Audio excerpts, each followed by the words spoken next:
Next up on the agenda is a presentation by Ms. Mariyam Visam on policy reforms in Maldivian business environment. Ms. Mariyam Visam, kindly join us on stage. Good afternoon, ladies and gentlemen. First of all, let me congratulate Auditor General and CA Maldives for bringing together so many stakeholders under one roof to speak about many topics of national importance. This year's theme, Economic Transformation, Rethinking Growth in the New Economy, is indeed a very hot topic, especially for a country that has many limitations in achieving economic diversification, yet positioning as a global leader in the most competitive industry in the world, which is the tourism industry. As you know, everything else that happens in the Maldives, close to 99% of the time, traces back to the tourism industry. As you can see from the slides, my topic for the day is policy reforms in Maldives business environment. I would like to take this session forward as an update to what I have shared with most of you who were here last year. The content of my presentation, as you can see from the slides, mainly about business registration services, key strategies, key legal reforms, and service delivery. If I ask many of you to tell me what comes to your mind when we talk about reform in the doing business framework, I'm sure that a lot of you would say it's about doing business index, doing business ranking, and the environment for startups in Maldives. If I am to look back at what we do at the Ministry of Economic Development, most of our work is geared towards creating an enabling environment for businesses. In doing so, we have been focusing on many aspects of the doing business landscape, starting from employment for locals, expatriate employment, and also entrepreneurship promotion. And I remember seeing somewhere in the agenda that on entrepreneurship promotion, you have Business Center Corporation speaking to you, hopefully tomorrow. And I have no doubt that all of you would by now have figured out what tools we use from the Ministry of Economic Development to create the enabling environment for businesses in the Maldives.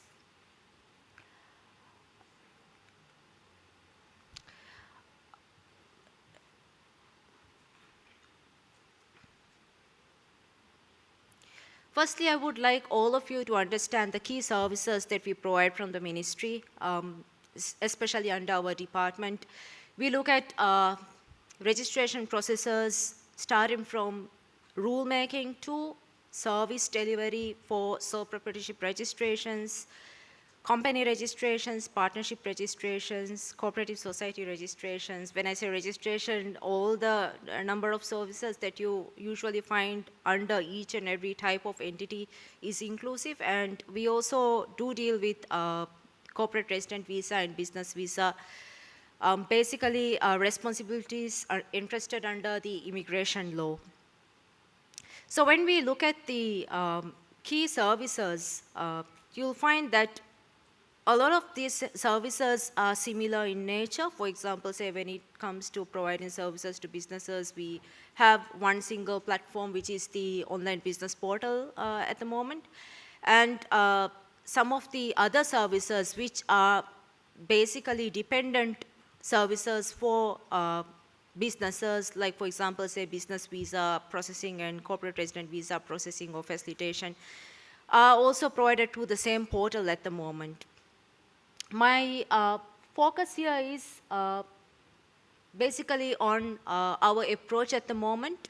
When I say at the moment, as you know, with ICT, we are dealing with a very dynamic world, and we have to continuously re-engineer our processes to make sure that We create value to those people who interact with our doing business landscape, and also for experts and industry professionals like yourselves who are here, who are present here in this hall today. If I look back, in 2018, we initiated a restructuring process for almost all the services. Unfortunately, it took a little bit longer than expected, of course, due to the pandemic.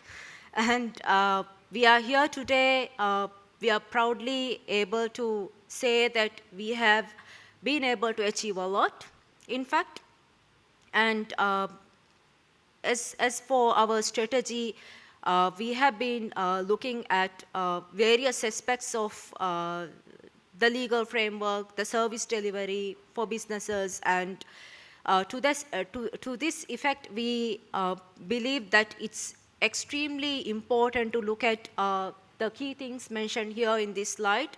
Basically, looking at procedural clarity. I'm sure that I hope that not too many, but a lot of you would have always asked yourself, how do I figure out to do or to interact with this particular service, and what would be the next course of action, and what would be the, let's say, the service benchmark for the specific service. So procedural clarity, starting from the application process, including the applicable laws and regulations or rules.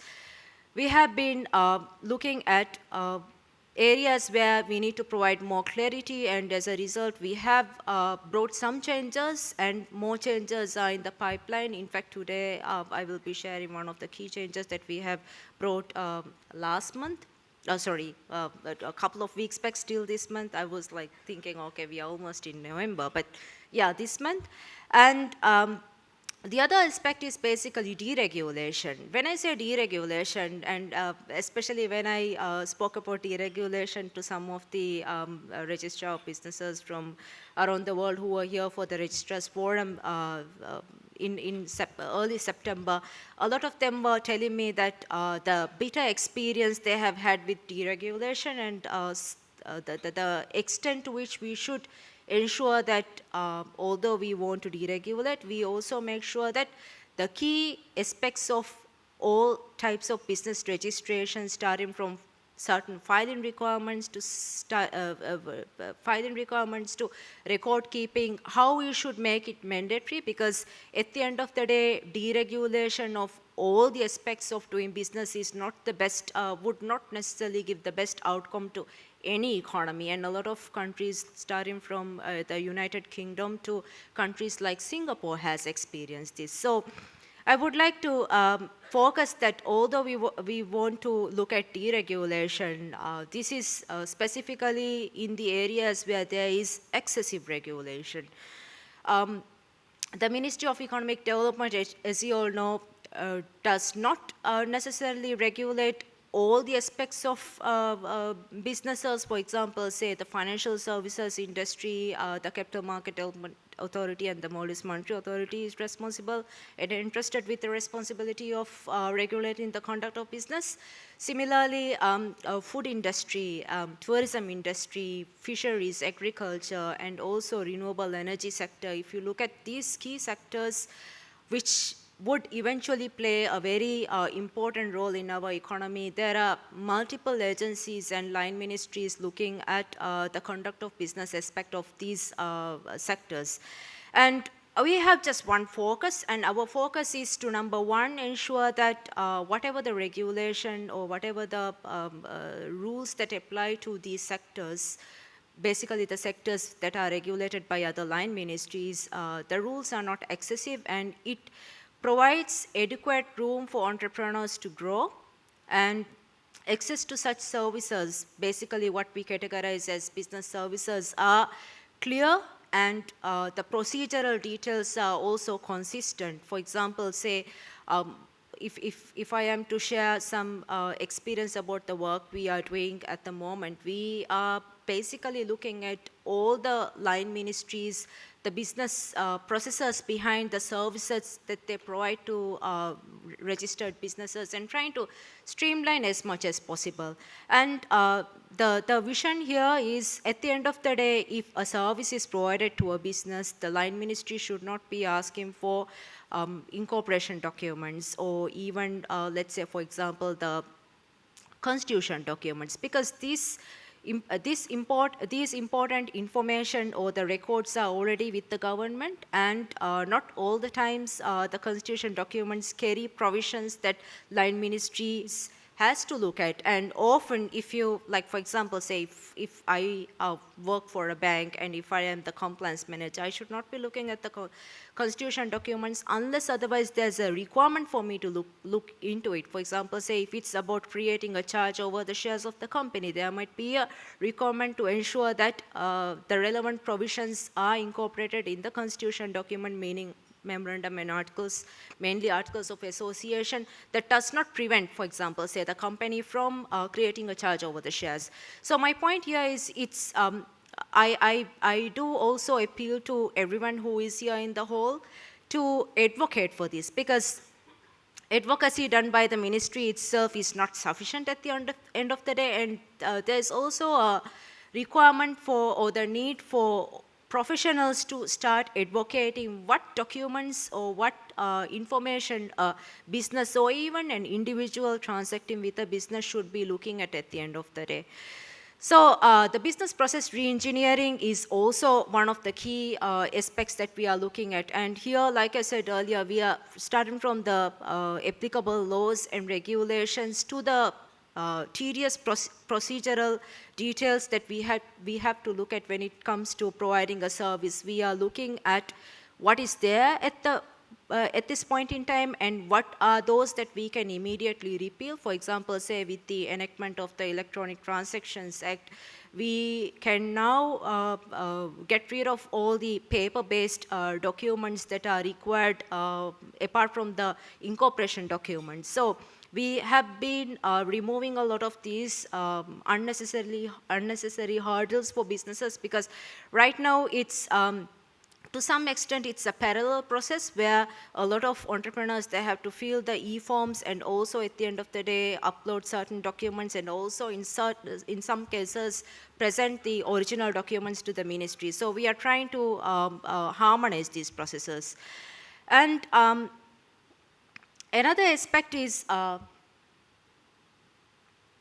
we position ourselves as an organization.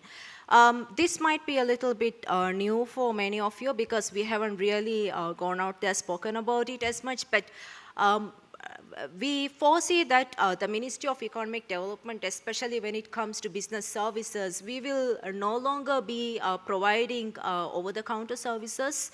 And in order to bring efficiency to the services that we provide, there's a need to have a single or one-stop service center for all the government organizations that will basically provide efficient services. And service efficiency, I myself, having spent close to 8 years with the Ministry of Economic Development, I can tell you that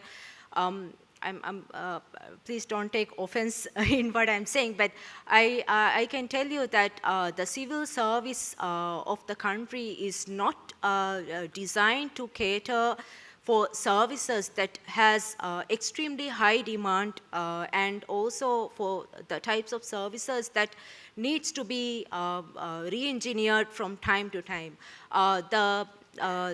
The talent pool and also the short-termism when it comes to those who are to work with most of the organizations, it becomes close to impossible to provide expeditious services. So it's important to have a corporate model to provide services under one roof, and this is what we have embarked upon. And as a result, we are basically positioning ourselves as a policy organization, whereby we determine the policy, do a lot of drafting with laws and regulations, and also the procedures, and also develop the systems that will eventually be placed in a, I would rather call it as plug and play model, where the service provider, in this case, 1500 Help Service Center operated by the state-owned enterprise TradeNet, they will be in a position to provide the services and also extend assistance wherever needed. And the idea is to very much move away from over-the-counter services. But having said that, all of you would recognize that there are a lot of those in the elderly population who still needs some form of assistance, and these assistance are usually provided through the local councils and also the one-stop service centers and the business center corporation with its outlets or the establishments in the outer islands.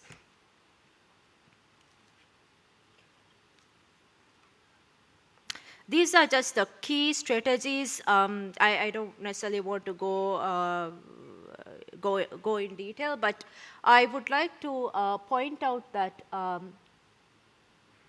strengthening the ICT infrastructure and rule making and relooking at the business laws or applicable rules and regulations, both of these things needs to go hand in hand. Because often even if I look at our organization and many other line ministry or organizations that enforce laws and regulations, there's this fundamental issue of not being able to implement the necessary changes to the laws and regulations due to lack of resources, due to lack of systems. And I believe that it's very important to have ICT infrastructure that is compatible to the evolving landscape when it comes to laws and regulations applicable to the businesses. And at the same time, it's important to have systems that can be integrated and reintegrated to ensure that we provide an optimal solution to the entrepreneurs of the younger generation, especially because close to 40% of our population includes youth, and nearly 80% of youth, one way or the other, they do interact with businesses or the applicable, or the solutions that we provide to businesses.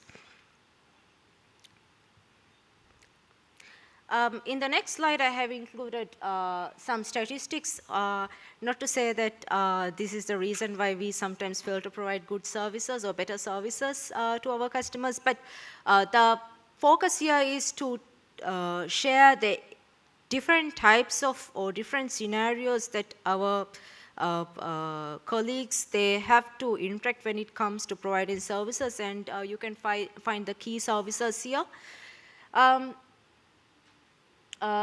If I'm to look at the over-the-counter or the online services, when I say over-the-counter or online, because last year we did to some extent provide over-the-counter services on a daily basis. I mean, generally we have close to 58 to 60 services, and amongst those, a lot of services are currently relooked at, and like I said earlier, we found so many areas where we could create synergies. I will share one of those when I look at service delivery. And also due to the inability to immediately implement certain changes that were brought during the year 2019 and 2020, mainly the First Amendment to Business Registration Act and the Sole Proprietorship Act, we have not yet repealed certain services, but we are in the process of doing so. So we have now, I believe that I managed to provide some insight to the key services and how we plan to position ourselves looking into the future. And now I would like to share some information about the business law reform and business law reforms and the key priorities that we are working on at the moment. Well, like I said earlier, implementation work relating to the Business Registration Act and Sole Proprietorship Act, some of those implementation work has been left far behind due to the pandemic, but we are now slowly picking up and in the process of implementing many of the changes that has already been enacted through both legislations. And apart from that, all of you, most of you must have also reviewed, I believe, the company's legislation. This is going to be one of the key reforms that we will be bringing in hopefully the next 2 quarters. We envisage that the law will be passed into a legislation hopefully by the first quarter of 2023, and we will immediately start implementation work. And the other one is FDI legislation, or the FDI bill, which is currently at Attorney General's office review stage. As all of you would know, both of these legislations, or both of these laws, the current frameworks that are in force, dates back to, one dates back to 1979, and the, 1975, and the other one dates back to 1996. And a lot has changed since then. Well, back then, perhaps it could have been an advantage for us to not to have too many requirements, but now, in this era, the global trend is the prerequisites should be there for all. When we look at all legislations, for example, if I am to look at the companies law,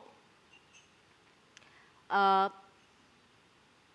proposed bill covers key 16 chapters, and if you are to look at these chapters, you would realize that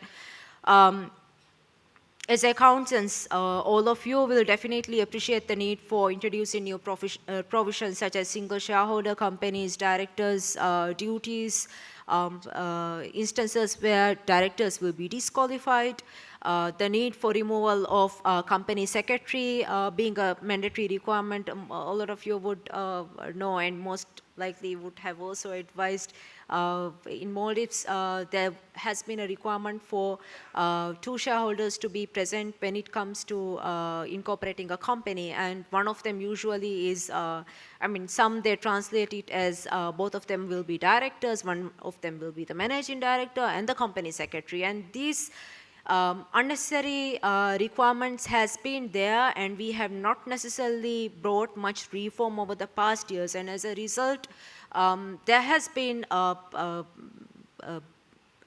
would say there has been a mix-up of responsibilities and who's responsible for what, and as the outcome, a lot of people had been in that situation where you don't really know what your duties and responsibilities are at the end of the day. So we want to be in a position to advocate entrepreneurship, at the same time provide a more suitable framework for those entrepreneurs who need a simplified framework, and that's one of the reasons why we want to introduce the concept of single shareholder companies.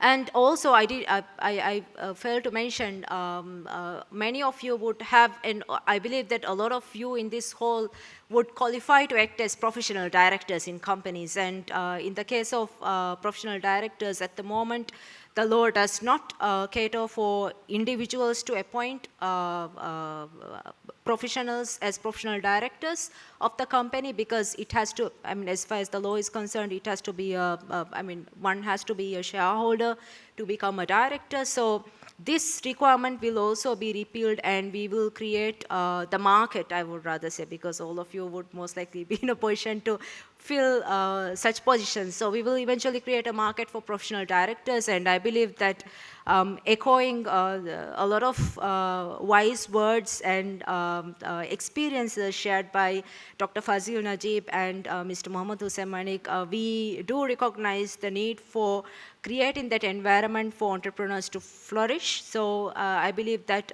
these changes would also eventually create more opportunities and create the avenue for the existing companies to grow stronger, and also appoint people who know the duties and responsibilities when it comes to conducting the affairs of companies.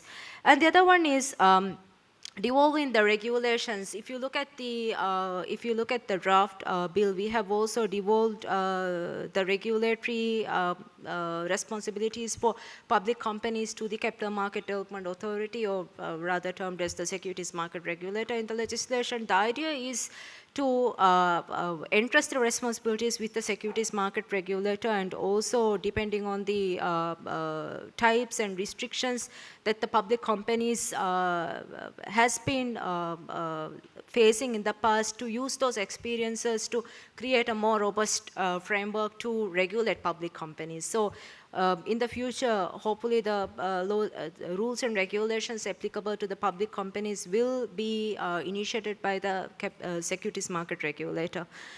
And the other one is on beneficial owners. As you all know, open data, openness to businesses globally is explained as availing the registers of beneficial owners and significant shareholders of companies. And to this effect, we have included a clause that would require all the registered companies to file the information of beneficial owners of the companies with the register of companies. And we believe that this would enable us to create corporate transparency, and also level up with the international agenda for open data and open businesses. And apart from that, I would also like to point out that when it comes to corporate insolvency, well, we have to actually look at the issues that we have come across in the past, starting from mandatory liquidation, or I would rather term it as voluntary liquidation initiated by the shareholders of the company. And you must have seen in 2019 we introduced a new clause to the Companies Act, and as a result we were able to dissolve inactive companies. And I believe that involuntary liquidation by right should also be I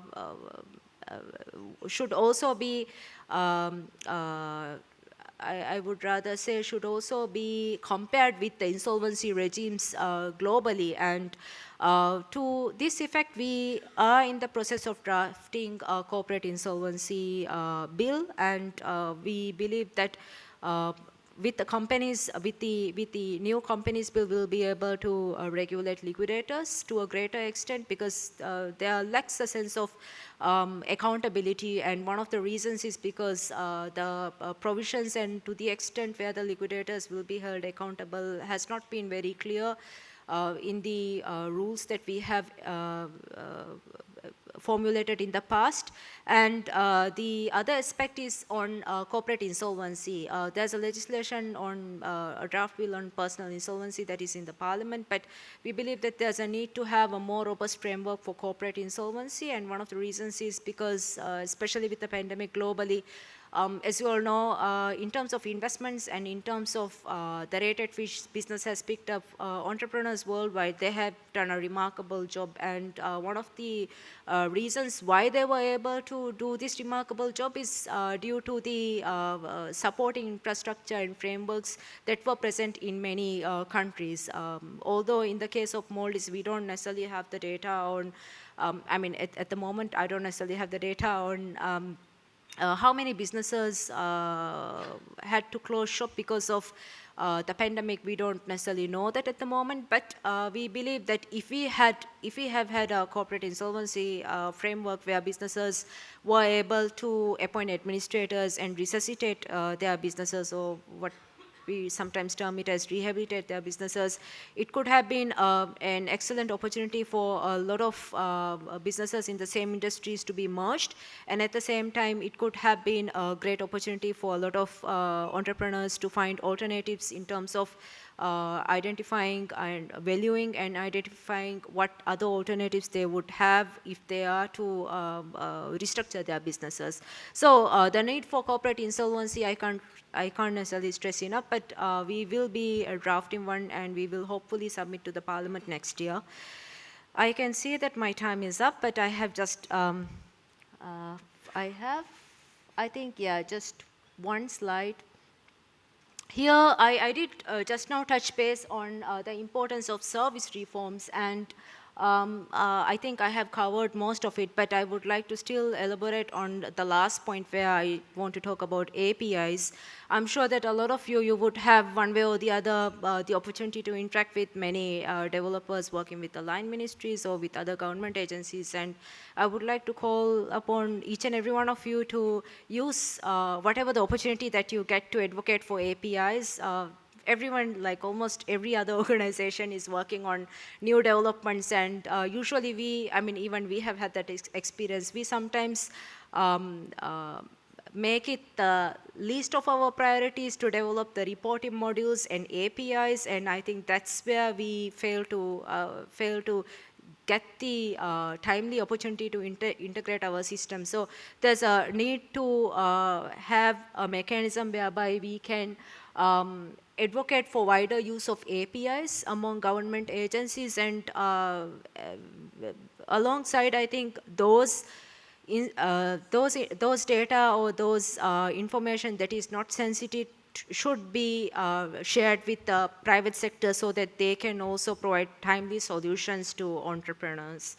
And with this, I will conclude my presentation, and I believe that this is more or less like an update. Thank you, Auditor General, and the former Auditor General. I have had the pleasure of being part of the Accountants Forum for ever since it has been in existence. So thank you so much, and I would like to conclude my session by sharing one of the user videos for all of you to understand the kind of changes that we are bringing, hoping that we provide better services to entrepreneurs. Thank you. ಅಮಿಲ್ಲ ಫರ್ದುಂಗೆ ವ್ಯಾಪಾರಿ ಕುಂಫುಣಿ partnership ಅದಿ cooperative society ತವಗೆ profile sheet ತ ವಗುತುನ್ generate ಕೊ ಎಹೆಂ ಫರತ್ತಖ ಹಿಸ್ಸಾ ಕೊರವೇಣೆ ಅವಸ್ ಫಸೇಹ ಖಿದ್ಮತೆ 16 October 2022 ಹುಗಾ ಫೆಶೆನ್ ವ್ಯಾಪಾರ registry ಕುರ್ಮ ಫಹು bank account ಹೊಳುವಂ ಫದ ಖಿದ್ಮತ್ ತಂ ಹೋದ್ದೆಮ ಬೇಣುವ corporate profile sheet business portal ದಿಂಗ್ ಮಿಹಾಲ್ ದಿಬೇಣ್ ಮಿಗೊತುಂ ಸ್ಟ್ಯಾಂಡರ್ಡ್ ಪ್ರೊಫೈಲ್ ಶೀಟ್ ಅದಿ ಇತುರು ಮೌಲುಮಾತ್ ಹಿಮಣಾಗೆಂ ಪ್ರೊಫೈಲ್ ಶೀಟ್ ನೆಗುಮುಗೆ ಆಪ್ಷನ್ ಹಿಮಣೆ ಬ್ಯಾಂಕು ತಕ ಎಹಣಿಯಂ ಹಿದ್ಮೆತ್ತ ದೇ ಫರಾತ್ತಕ ವ್ಯಾಪಾರಿತಕುನ್ ದೇ ಪ್ರೊಫೈಲ್ ಶೀಟ್ಗ ಹಿಮಣೆ ಮೌಲುಮಾತ್ ವೆರಿಫೈ ಕುರ್ಮ ಕೊಮ್ಮೆ ಪ್ರೊಫೈಲ್ ಶೀಟಕ್ ಗಾವೆಸ್ ಎ ಪ್ರೊಫೈಲ್ ಶೀಟಕ ಖಾಸ ಯುನೀಕ್ ಕೋಡೆಂ ಹಿಮಣ ಫವಾಡ್ ಎ ಖಿದ್ಮತಾಯಕು ಮಿನಿಸ್ಟ್ರಿಗೆ ಕೌಂಟರುಂ ಪ್ರೊಫೈಲ್ ಶೀಟ್ ದೂಕುರು ನಿವುಮಕ ಗೆಣೆಸ್ ಆನ್ಲೈನ್ ನಿಜಾಮಕುಂ ಮೌಲುಮಾತ್ ಹಿಸ್ಸಾ ಕುರ್ಮ ಬಾರು ಎಳಿಕೆಂದಾಣ್ ಬಿಸ್ನೆಸ್ ಪೋರ್ಟಲ್ಗೆ ಹಿದ್ಮತಾ ಗುಳೆ ಇತುರು ಮೌಲುಮಾತ್ ಹೋದ್ದೆವಮ ಎಕೆಫ್ಫ ಹೆಸ್ಸುಮೆ ಸುಮಕ ಗುಳು ಬಾಲಬ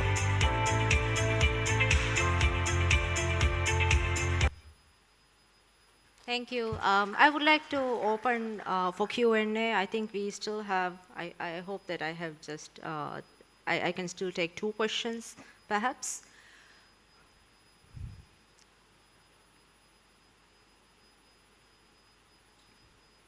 Okay, I don't see anyone raising any one of your hands, so I believe that it's very clear and you know where to find me. Thank you.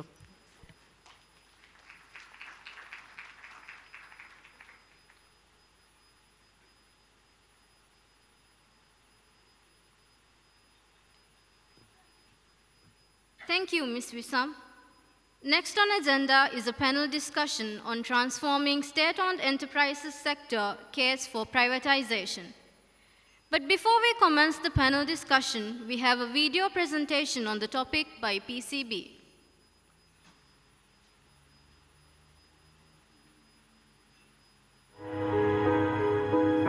The state-owned enterprises contribute significantly to the Maldivian economy. Role of SOEs are essential to the national growth of the country. At present, there are 31 state-owned enterprises in operation in the Maldives. SOEs play a crucial role in key sectors such as basic services including electricity, water and sewerage operation, financial and tourism services including operation of resorts, integrated tourism islands, air and sea transport, telecommunication, infrastructure development, trade and shipping, public media, sports and recreational activities.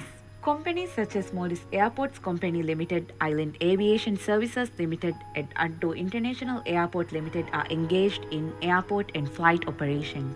MACL is the leading airport operator in the Maldives with the largest international airport in the country under its management. The company is currently investing in the biggest project in its history to expand the capacity of Velana International Airport from 1.5 million to 7.5 million Maldivian rupiah. The new facilities include a terminal, seaplane terminal, fuel farm, cargo facility, fire and rescue services building, and many additional amenities and facilities. Island Aviation is operating the national airline of the country, providing inter-island services within the country as well as international services to India, Bangladesh, Thailand, and China from its main hub at Velana International Airport. STO Group, with its subsidiary, joint ventures, and associates, is a national leader in business. The group is engaged in petroleum, cooking gas, construction materials, medical supplies and pharmaceuticals, home appliances, electronics, supermarket products, and insurance. STO has become a dynamic organization and is geographically diverse with operations and developments throughout Maldives. MTCC is the largest dredging and reclamation contractor in the Maldives and currently owns the largest dredging fleet in the country.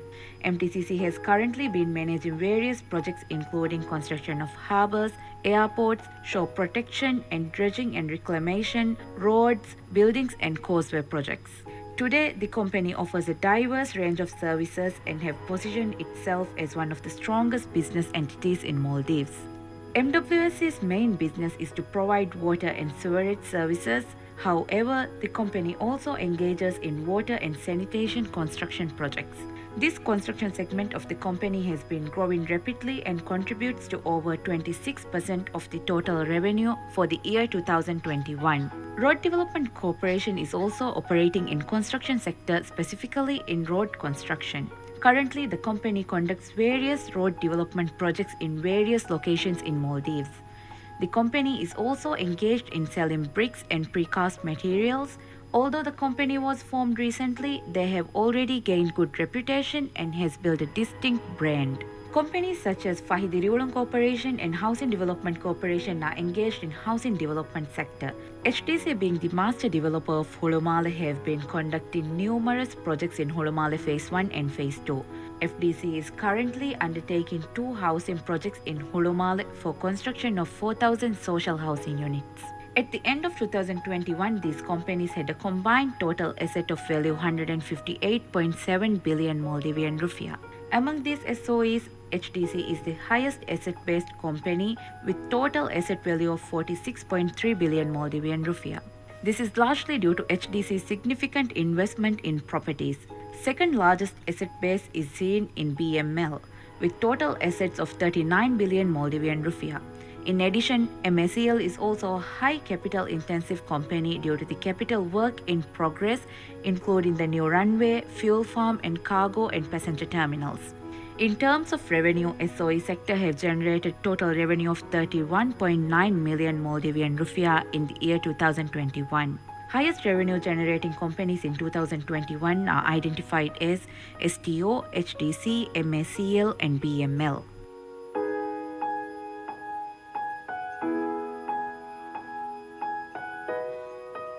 The performance of these companies has notably improved in 2021 after the COVID-19 implications on all the sectors of the economy.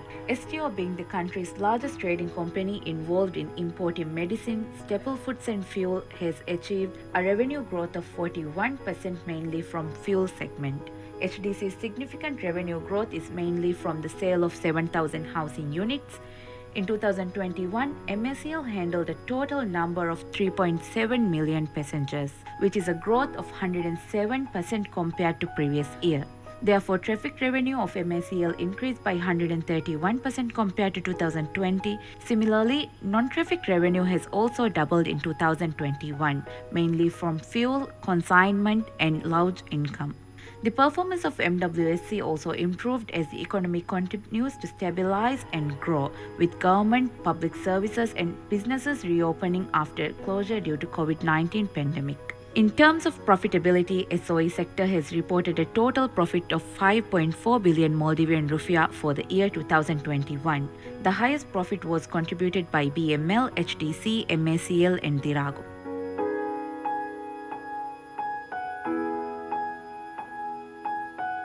Government spends huge amounts on subsidizing the controlled prices of electricity, water, fuel, staple foods and transport services provided by SOEs such as MWSC, Stelco, Fenaka, STO, Island Aviation and MTCC. In this regard, government spent 1.81 billion Maldivian rupiah as subsidies in 2021 and 1.04 billion Maldivian rupiah in 2020. Although this creates a huge fiscal burden to the government, the subsidy is paid and maintained every year as a matter of public policy to cover the losses faced by SOEs.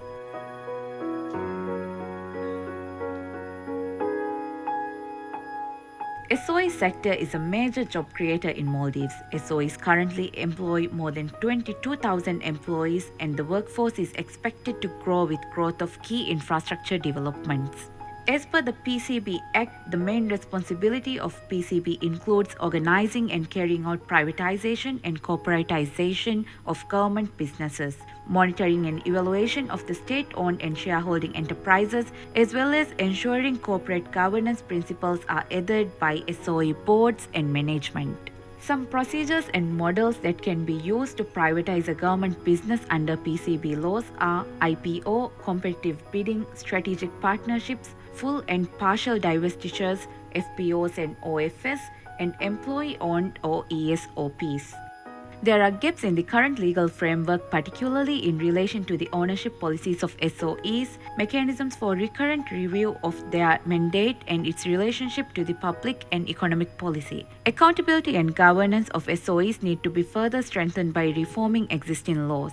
With the objective of reducing the public sector presence in the economy and mitigating pressures on fiscal budget, the government of Maldives have planned to reform underperforming SOEs by means of financial restructuring and privatization. In Maldives, there have been a good privatization case such as Dirago and MWSC. Companies with private-public shares have been performing well compared to fully owned government companies. These companies are major dividend payers to the government.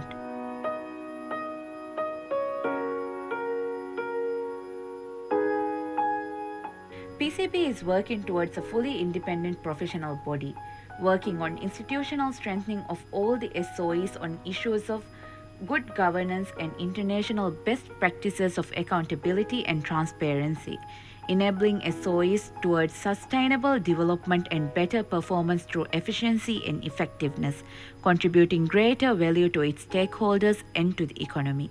Framework shall fill the current gaps in monitoring and evaluation of all SOEs, and the laws shall be strengthened or reformed towards a more comprehensive SOE Act, resulting in a statutory regulatory body with clear powers and penalties defined in law.